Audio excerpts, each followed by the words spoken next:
पाकिस्तान का परचम होगा बुलंद से बुलंदतर। पेरिस ओलंपिक के गोल्ड मेडल की खुसूसी तकरीब पाकिस्तानी वक्त के मुताबिक रात 9 बजे होगी। अरशद नदीम विक्ट्री स्टैंड पर खड़े होंगे। फातेह एथलीट में गोल्ड मेडल जीत लिया, 118 साल रिकॉर्ड भी तोड़ दिया। अरशद नदीम ने फाइनल में 92.97 मीटर थ्रो की। कोई भी हरीफ अरशद नदीम के करीब भी ना पहुंच सका। सिल्वर मेडलिस्ट भारत के नीरज चोपड़ा 89.45 मीटर थ्रो कर सके। पाकिस्तान ने 40 साल के बाद ओलंपिक्स में पहला गोल्ड मेडल अपने नाम किया, जबकि 32 साल बाद कोई मेडल पाकिस्तान के हिस्से में आया।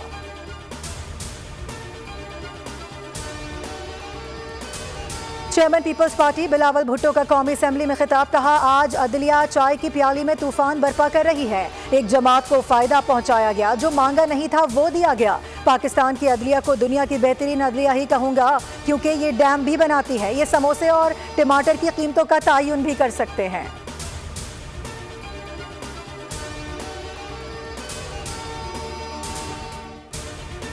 चेयरमैन वाइल्ड लाइफ बोर्ड को ओहदे से हटाने का केस सुप्रीम कोर्ट ने सेक्रेटरी काबीना और अटॉर्नी जनरल को अदालत में तलब कर लिया।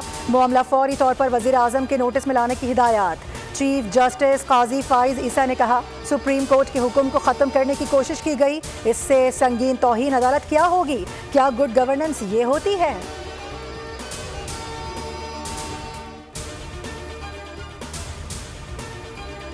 और हुकूमत और जमात इस्लामी में तहरीरी मुआहदा हो गया। हाफिज नईम उर रहमान कहते हैं, मुआहदे में 5 शिकों पर दस्तखत किए गए हैं, घर नहीं जा रहे, तहरीक जारी है। लाहौर, कराची, मुल्तान, पेशावर और दीगर शहरों में जलसे करेंगे। ताजिरों से राबते में हैं, मुआहदे पर अमल दरामद नहीं हुआ तो मुल्क गिर हड़ताल की कॉल देंगे।